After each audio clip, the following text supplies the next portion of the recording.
Okay, buddies, we take a look at these two swings here. Now, as we said, the strike was really good, very powerful with the irons, but as we said, because of the steepness of that downswing, when you came to the hitting area, you were de-lofting the club with your 7-iron, hitting it maybe sort of 5-10 yards too far on occasions and pulling it left. And then with the driver, because of the lack of loft, you have to sort of back up the handle of the club, try and add some loft back to that golf club, and then that ball then sort of just squirts off to the right there with that weak fade. So if we take a look here on the left, this is your sort of takeaway. Again, setup looking very good.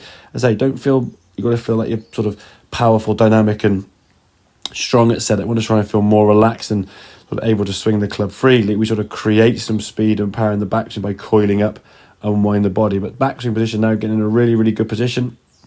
Arms nice and high there, nicely on plane. It's from here now where the handle sort of starts coming down here a little bit on the steeper side. As we get to about this position, as we said, that club needs to be sort of looking to a little bit more your right forearm there. So just been pulled down a little bit too much maybe with the hands. Club then not quite shallowing as we want to. As you then come through the golf ball, the club now just slightly outside the hands a bit more than we want. Swinging a little bit steep to the left, ball starts left to line, and because of that good release you have, it's just a nice sort of straight pull off to the left. So if we take a look here at the right hand one, as you're going back, same good backswing. The feeling now as you come back down, that club now shallowing off, that right elbow coming in as we said, and the club getting laid a little bit more behind you, so it's the same sort of position here now.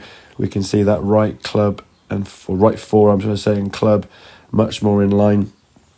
Getting that club working from a better angle here, slightly more behind the hands here as you release and turn the body through. Club path in much more on the inside. Ball now can start right of that white line and get your draw back to time. This is going to be the same with all clubs. Might feel a little bit tricky there with the longer clubs, obviously, to get that sensation where that club's going to go, but definitely need to feel from the top here at the backswing, that club just sort of dropping behind you. So the laying off of that club, that right elbow, not pulling and jamming in, but certainly moving in towards the body to get back in front of you, get that club working down at a sort of shallower angle into the golf ball. So if you can get that club working down in better, get it more in line with that right forearm, it's going to make it a lot easier now if you just start that ball on your intended line, get your draw back to target, and possibly get a little bit higher launch. Not saying we're going to go too high, but if we're starting getting that sort of 15-16 degree with a 7-iron, it's going to start going a little bit too far for me. So get that launch angle up sort of in the sort of 17-ish sort of range.